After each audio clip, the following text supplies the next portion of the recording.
Hello friends, welcome to the garage. As you can see, I have a giant pile of gear in front of me because when I got back from my Oregon BDR trip 2 days ago, I threw everything on the stand here and just went in the house. So before I put all this away, I thought it might be good or fun or useful, hopefully, to go through all the riding gear I wore on this 4-day, really 5-day trip, 4 days on the trail plus a travel day down to the beginning. Talk about how everything did, how the setup worked. I'm really happy with the setup I chose to take on this trip. So if you're wondering about gear to take on a multi-day riding trip, multi-day camping trip, maybe there's some ideas here that'll help you. My approach here was like maximize versatility and minimize the amount of extra crap that I brought. So first up, you guys know I've been wearing those Alpinestars Corzall boots for like 7 years now, and so I decided it was time to try something else. So I actually bought these Leat Hydra Dry, there it is, ADV boots. So yeah, not a full motocross boot. I know Oregon well, and I knew it wasn't gonna be super gnarly, although Section 7 was harder than I remembered. So if I'm pretty sure it's not gonna be just like a bunch of super rocky stuff where I'm unlikely to put my foot down in a very uneven situation, I will wear a more comfortable boot. These aren't as good a protection as, say, a Tech 7, but they're pretty good for most average ADV rides, and they were good for 90% of the trip. I probably should have had something else for Bennett Pass, but I'd forgotten how technical it was. These are very comfortable. They're very waterproof. We tested that multiple times. I got stuck in a cow mud pit. Did not get my socks wet. The only time I got wet was when I went through a water crossing and the water splashed up and over the top of my boots because I was wearing inside the boot pants, which I'll show you in a minute. But comfortable, waterproof, reasonably protective for an ADV style boot. They have a pretty stiff shank, although I don't like that too much. I shouldn't do that. The side-to-side protection is pretty good. So for a casual boot that's comfortable to wear, and I have hours and hours and hours in this. We rode 13 hours on the last day to do 2 sections and then ride all the way home. And they were perfectly comfortable the entire time. So I like these boots a lot. If you're looking for sort of a mid-tier ADV style boot, I wholeheartedly recommend these Leat boots. They're definitely waterproof, and I was pretty happy with them. Waterproof, comfortable, easy on and off, good looking boot. These are the Moscow Kiger pants, and they actually run kind of big. This is a 38. I haven't worn a 38 in a while, but these actually fit me about perfect right now. A couple things I really like about these. One, it's a mesh, so they breathe incredibly well. They're also really stretchy, so they feel like sweatpants. You really don't feel like you're wearing moto gear. And then I've added, this is a Moscow arcade belt. And this is also stretchy, so I say this belt makes any pants feel like sweatpants. Even your jeans, because the waistband becomes kind of elasticy, so they're perfect for these pants, which happen to have belt loops, which I wish more ADV gear companies would do. Also, they don't release official denier numbers, and these are not CE certified because they're an American company, which isn't required to do it. But supposedly, the Kiger is some of their most abrasion-resistant material, and so I feel comfortable rolling the dice wearing it on the road. On the ride down for abrasion resistance, they're great off-road. They're amazing. They're really sturdy.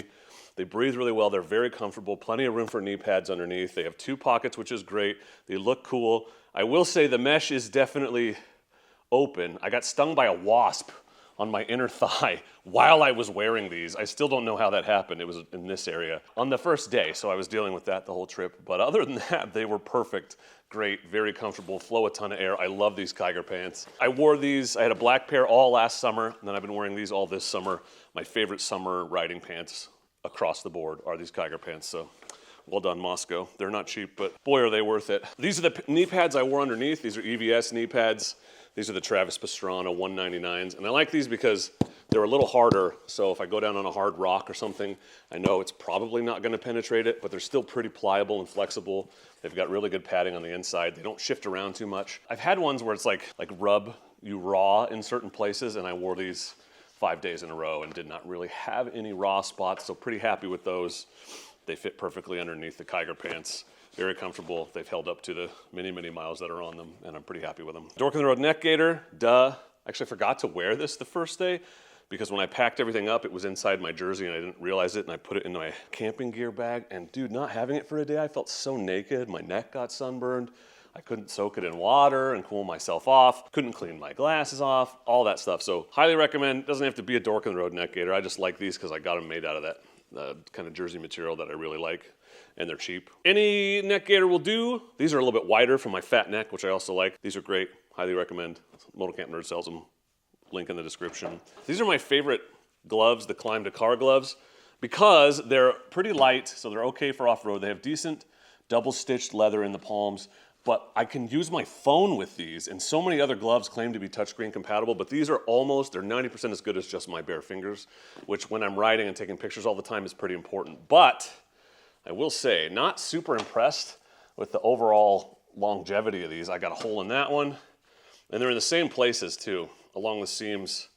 Yeah, and this one's splitting along the seams here. For what these cost, man, I really wish they were a little bit sturdier. I have worn them a lot, but so they're very comfortable. They breathe a ton of air. They work really well with the touchscreen phone.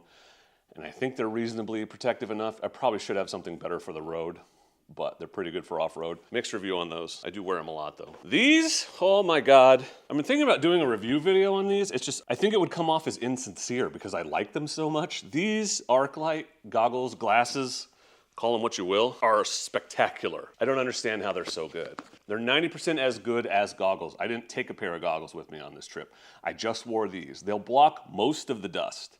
Not all of it, so if you're like in a super heavy, dusty, like I was behind a garbage truck for a little while on a gravel road and I put my visor down for that. They don't block everything, but they block most of it. Like the coverage is full enough that you can wear them at highway speed, no big deal, you don't really notice. And they're so clear, you don't notice you're wearing them, and they're photochromatic. So these are my sunglasses and my goggles, and they're decent enough. They're not so dark that you can't see as you go in and out of the shadows, and they react pretty quickly. So you can see they're clear right now because it's not sunshiny in here. They're amazing. And you can pretty easily swap the lenses out. They're kind of modular. So if you break one or you want a different lens or whatever, you don't have to rebuy the whole thing. You just buy the lens, although I don't know how the hell you'd break it. They literally stop bullets with these in their promo materials. I mean, it's like a 22 short, but it's still a bullet. Plenty of eye protection from flying rocks and all of that. They're very comfortable all day. I have a 10% discount code for these, by the way, but not sponsored. They're just a really good product. I heard about these from Everride, and I'm really glad I did. They've replaced all my riding sunglasses and goggles. Oh, I haven't said it yet, but I want to say thanks to the sponsor of this video and one of the sponsors of the trip, and that's Break Free. So this is the Break Free unit, which was on my helmet the entire trip, which tells you like how light it is because I don't really notice it's there. I don't feel compelled to take it off for the days where we're mostly off-road. I just leave it on. I did not charge it one time, so I wore it on the whole way down and on the whole way back and on the pavement sections as we were moving around on the trip. So the Break Free is a brake light that goes on your helmet, mounted to your helmet. So there's a simple adhesive mount here. I made a video where I put this on. It took about 12 seconds. You just pop the Break Free on, and this thing has an accelerometer. So there's no app. You don't have to plug it into your bike. It just knows when you slow down because it can detect changes in speed and momentum. So this thing registers when you slow down by downshifting, when you let off the gas, and when you brake. It gets your brake up higher, more visible, which is invaluable when you're riding on the road and a great way to increase your safety. One of the guys on this trip, Tim, had an integrated taillight / turn signal on his 300L, and I could never tell if he was turning or braking or anything. It's just really hard to see those. And so if you're doing that kind of minimal, and I have a minimal-ish tail tidy on the DRZ, this gets your braking lights up higher, makes drivers more aware of you, and it draws the eye. Like, look at this damn thing. So if you want to increase your safety while you're riding off-road and be more visible, say you're riding in a group on-road, this cuts through the dust. It's hard to beat the Break Free unit. Promo code Dork in the road will save you $10 on one of these. I love these things. Run them on all my helmets. Had no problem running it on the back of this helmet the entire trip, and I highly recommend it. So check out the website. I'll link it for you in the description and use that promo code to save $10. Look how freaking attractive that is.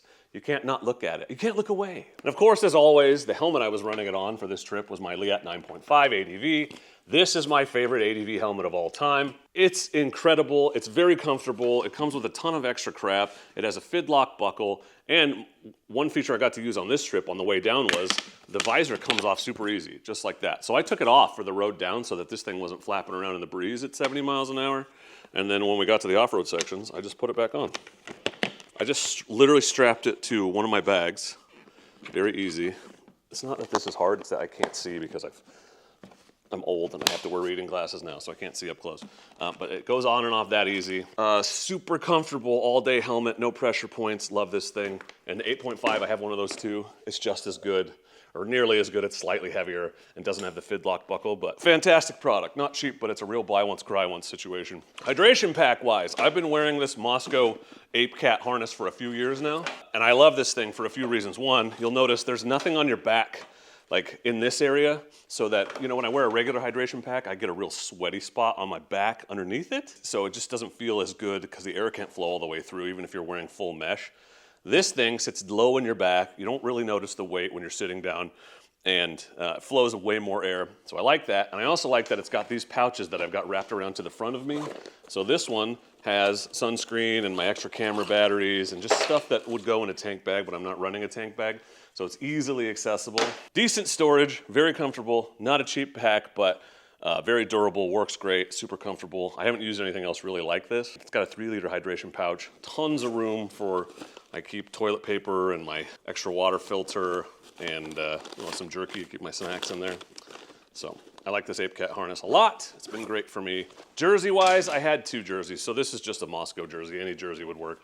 This is what I wore on the mostly off-road days in the middle. And then on the big travel day down, I wore my Climb Tactical Pro jersey because it has a little bit more abrasion resistance and it's full mesh. So just in case I went down on the highway, I had a little extra margin for error. But otherwise, just this Moscow jersey. It's nice, comfortable, airy. It's a little big on me now. And then for chest armor, and I went back and forth on chest armor on this trip because I was gonna wear super hard armor and then a jacket over the top, that system I've talked about in the past, but ultimately I just decided that I didn't want to have to wear different gear on different days or find a place in my bag for a jacket on the days I didn't need it. So I just went with the super shirt from Adventure Spec. It's CEAA rated, so it's very good for if you go down on the highway. It's abrasion resistant, which is great. It's super comfortable, and all the armor in here is CE level 2, except the chest pad and maybe the back pad, but the shoulder and elbow pads are CE level 2.